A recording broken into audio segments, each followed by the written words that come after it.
Capítulo 11. Recebereis minha lei. Anne e Neil Whitney ficaram gratos por Joseph e Emma estarem em Kirtland. Embora a família Whitney tivesse 3 filhos pequenos e uma tia morando com eles, convidaram o casal Smith para ficar na casa deles até que encontrassem um lugar próprio para morar. Como Emma estava com a gravidez adiantada, Anne e Newell se mudaram para um quarto no andar superior para que ela e Joseph ficassem nos quartos do piso térreo. Depois de se estabelecer na casa da família Whitney, Joseph começou a visitar os recém-conversos. Kirtland era um pequeno aglomerado de casas e lojas em uma colina ao sul da loja Whitney. Um pequeno riacho corria ao lado da cidade, movendo moinhos e alimentando um rio maior que ficava ao norte. Cerca de 1.000 pessoas moravam ali. Ao visitar os membros da igreja, Joseph viu o entusiasmo deles por dons espirituais e seu sincero desejo de moldar sua vida de modo semelhante ao dos santos do Novo Testamento. O próprio Joseph gostava imensamente dos dons do Espírito e sabia que eles tinham um papel na igreja restaurada, mas ficou preocupado com o fato de que alguns santos de Kirtland estavam se deixando levar pelo entusiasmo na busca deles. Ele viu que teria um trabalho sério a realizar ali. Os santos de Kirtland tinham mais que dobrado o número de membros da igreja, mas ficava claro que precisavam de orientações adicionais do Senhor. A quase 1.300 quilômetros a oeste, Oliver e outros missionários chegaram à pequena cidade de Independence, no condado de Jackson, Missouri, na fronteira ocidental dos Estados Unidos. Encontraram morada e trabalho para se sustentar e fizeram planos para visitar os índios Delaware, que moravam em um território localizado a poucos quilômetros a oeste da cidade. Os índios Delaware haviam se mudado recentemente para o território depois de serem expulsos à força de suas terras pelas normas de remoção de índios do governo dos Estados Unidos. Seu líder, Kik the Winand, era um homem idoso que havia lutado por mais de 25 anos para manter seu povo unido enquanto os colonos e o exército americano os empurravam para o oeste. Em um dia frio, em janeiro de 1831, Oliver e Parley saíram para se encontrar com Kit the Winand. Eles o encontraram sentado junto a uma fogueira no centro de uma grande cabana, no assentamento Delaware. O chefe os cumprimentou calorosamente e fez sinal para que se sentassem em alguns cobertores. As esposas dele colocaram uma panela de metal cheia de feijões e milho muito quentes diante dos missionários, e eles comeram com uma colher de pau. Auxiliados por um tradutor, Oliver e Parley falaram com Kit the Winand a respeito do livro de Mormon e pediram uma chance de compartilhar sua mensagem com o conselho governante deles. Kit the Winand normalmente se opunha a permitir que missionários falassem a seu povo, mas lhes disse que pensaria no assunto e lhes informaria sua decisão em breve. Os missionários voltaram à cabana na manhã seguinte e, após conversarem por algum tempo, o chefe convocou um conselho e convidou os missionários a falar. Agradecendo a eles, Oliver olhou para o rosto dos presentes. Viajamos por lugares desabitados, cruzamos rios profundos e largos e atravessamos a neve profunda, disse ele, para lhes transmitir um grande conhecimento que chegou recentemente a nossos ouvidos e a nosso coração. Ele apresentou o livro de Mormon como a história dos antepassados dos índios americanos. O livro foi escrito sobre placas de ouro, explicou ele, e passado de pai para filho, por muitas eras e gerações. Ele contou como Deus havia ajudado Joseph a encontrar e a traduzir as placas para que seus escritos pudessem ser publicados e compartilhados com todas as pessoas, inclusive os índios. Depois de terminar de falar, Oliver entregou um livro de Mormon a Kit the Winand e esperou que ele e o conselho o examinassem. Nós nos sentimos realmente gratos a nossos amigos brancos que vieram de tão longe e enfrentaram tantos sacrifícios para nos trazer boas novas, disse o homem idoso, e especialmente estas boas novas referentes ao livro de nossos antepassados. Mas o clima severo do inverno foi duro com seu povo, explicou ele.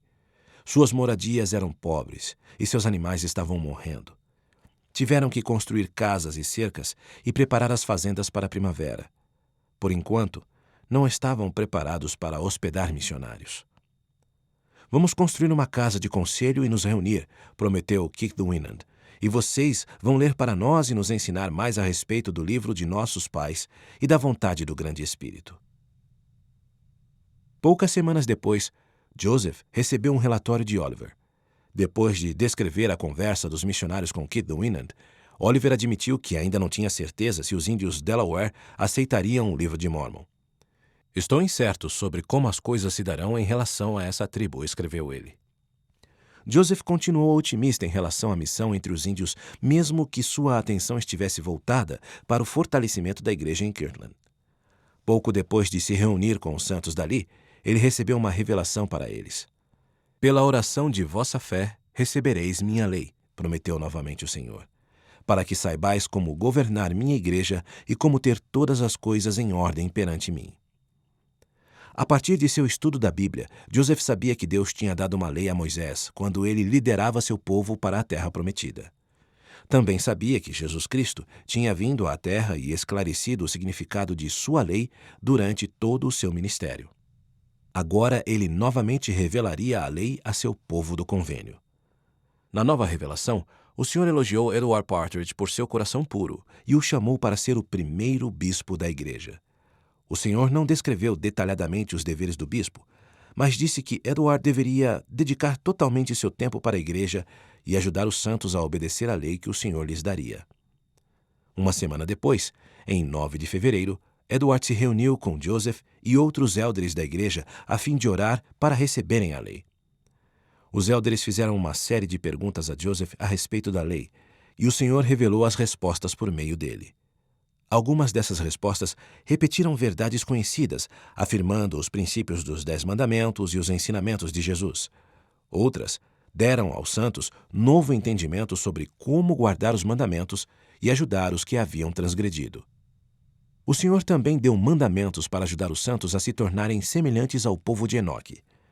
Em vez de compartilhar uma propriedade comum, como fizeram as pessoas da fazenda Morley, eles deviam pensar em todas as suas terras e riquezas como uma mordomia sagrada de Deus, dada a eles para que pudessem cuidar de sua família, auxiliar os pobres e edificar Sião.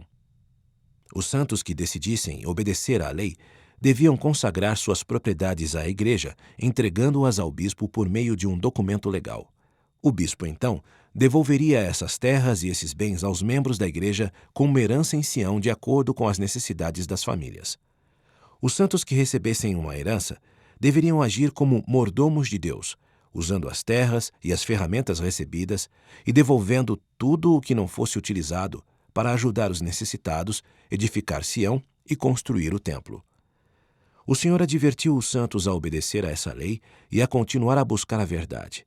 Se pedires, receberás revelação sobre revelação, conhecimento sobre conhecimento, prometeu ele, para que conheças os mistérios e as coisas pacíficas, aquilo que traz alegria, que traz vida eterna. Joseph recebeu outras revelações que trouxeram ordem para a igreja. Em resposta aos comportamentos extremos de alguns santos, o Senhor advertiu que falsos espíritos estavam à solta na terra, enganando as pessoas e fazendo-as pensar que o Espírito Santo as levava a agir de modo descontrolado. O Senhor disse que o Espírito não alarma nem confunde as pessoas, mas que, em vez disso, ele as eleva e instrui. Aquilo que não edifica não é de Deus, declarou ele. Pouco após o Senhor ter revelado sua lei em Kirtland, os santos de Nova York fizeram os preparativos finais para se reunirem em Ohio. Venderam suas terras e propriedades com grandes perdas, colocaram seus pertences em carroças e se despediram de familiares e amigos. Elizabeth e Thomas Marsh estavam entre os santos que se preparavam para se mudar. Depois de Thomas ter recebido as páginas do Livro de Mormon e voltado para sua casa em Boston, ele teve que se mudar para Nova York para ficar mais perto de Joseph e da igreja. A conclamação para se reunirem em Ohio veio poucos meses depois. Portanto, Elizabeth e Thomas fizeram novamente as malas, determinados a se reunir com os santos e edificar Sião onde quer que o Senhor ordenasse. A determinação de Elizabeth decorria de sua conversão. Embora acreditasse que o Livro de Mormon era a palavra de Deus, ela não foi batizada de imediato. Depois de dar à luz um filho em Palmyra, porém, ela pediu ao Senhor um testemunho de que o Evangelho era verdadeiro. Pouco tempo depois, ela recebeu o testemunho que buscava e se filiou à igreja, sem o desejo de negar o que já sabia e pronta para ajudar na obra. Houve uma grande mudança dentro de mim, tanto no corpo quanto na mente, escreveu Elizabeth para a irmã de Thomas pouco antes de partirem para Ohio. Sinto o desejo de ser grata pelo que recebi e ainda procuro mais. Na mesma carta, Thomas compartilhou a notícia da reunião. O Senhor chamou todos a se arrependerem, declarou ele, e a se reunirem em Ohio rapidamente. Ele não sabia se os santos que iam para Ohio iriam edificar Sião ou se estavam se preparando para uma mudança mais ambiciosa no futuro. Mas isso não importava. Se o Senhor os havia ordenado que se reunissem no Missouri ou até nas montanhas rochosas a milhares de quilômetros para além da fronteira ocidental do país, ele estava pronto para ir. Nada sabemos sobre o que temos de fazer, exceto que nos seja revelado, explicou ele à sua irmã. Mas sabemos o seguinte: uma cidade será edificada na terra prometida. Com a lei do Senhor revelada e os santos de Nova York se reunindo em Ohio, Joseph e Sidney voltaram a trabalhar na tradução inspirada da Bíblia. Prosseguiram do relato de Enoque para a história do patriarca Abraão, a quem o Senhor prometeu tornar pai de muitas nações. O Senhor não revelou mudanças muito grandes no texto, mas, quando Joseph leu a história de Abraão, ele refletiu muito sobre a vida do patriarca. Por que o Senhor não condenou a Abraão e outros patriarcas do Velho Testamento por se casarem com várias esposas, uma prática que os leitores americanos da Bíblia abominavam? O livro de Mórmon fornecia a resposta. Nos dias de Jacó, o irmão mais novo de Nefe, o Senhor ordenou aos homens nefitas que tivessem uma única esposa. Mas também declarou que ele podia ordenar algo diferente se as circunstâncias assim o exigissem, a fim de gerar filhos justos. Joseph orou sobre o assunto, e o Senhor revelou que, às vezes, ele ordenou a seu povo que praticasse o casamento plural. O tempo de restaurar essa prática ainda não havia chegado, mas dia viria em que ele pediria a alguns dos santos que fizessem isso. O solo ainda estava frio quando o primeiro grupo de santos partiu de Nova York. O segundo grupo, que incluía Lucy Smith e mais umas 80 pessoas, partiu um pouco mais tarde. Eles compraram passagem em um navio que viajaria pelo canal e os levaria ao grande lago que ficava a oeste. No lago, eles subiriam a bordo de um barco a vapor que os levaria para um porto próximo de Kirtland. Dali, eles viajariam por terra no último percurso de quase 500 quilômetros. A princípio, a viagem transcorreu sem incidentes, mas, na metade do caminho para o lago, uma comporta quebrada do canal deixou o grupo encalhado junto à margem. Como eles não haviam planejado o atraso, muitas pessoas não tinham alimentos suficientes. A fome e a ansiedade em relação à reunião fizeram com que alguns deles reclamassem. Sejam pacientes e parem de murmurar, disse-lhes Lucy. Não tenho dúvidas de que a mão do Senhor está sobre nós. Na manhã seguinte, os trabalhadores consertaram o canal e os santos voltaram a se mover. Chegaram ao lago alguns dias depois, mas, para seu desapontamento, o porto estava bloqueado por uma grossa camada de gelo, impedindo-os de prosseguir a viagem. O grupo esperava alugar uma casa na cidade enquanto esperavam, mas somente encontraram um grande salão para compartilharem. Felizmente, Lucy encontrou o capitão de um barco a vapor que conhecia o irmão dela, e ela providenciou que o grupo fosse para aquele barco enquanto esperavam o gelo se partir. No barco, os santos pareciam desanimados. Muitos estavam com fome e todos estavam molhados e com frio. Não viram como prosseguir a viagem e começaram a discutir uns com os outros. As discussões começaram a ficar acaloradas e atraíram a atenção de curiosos. Preocupada com o fato de os santos estarem fazendo estardalhaço, Lucy os confrontou. Onde está a sua fé?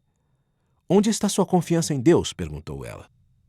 Se todos vocês orarem aos céus para que o gelo se rompa e fiquemos livres, tão certo como vive o Senhor, assim acontecerá.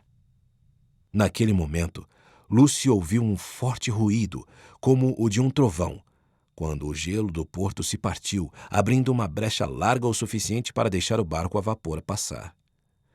O capitão ordenou que seus homens assumissem seus postos, e eles manobraram o navio pela estreita brecha, passando perigosamente perto do gelo de ambos os lados. Atônitos e gratos, os santos se uniram em oração no convés. Enquanto sua mãe e os santos de Nova York viajavam para o oeste, Joseph se mudou com Emma para uma pequena cabana na fazenda da família Morley. Sua liderança e a recém-revelada lei haviam proporcionado mais ordem, entendimento e harmonia para os santos de Ohio.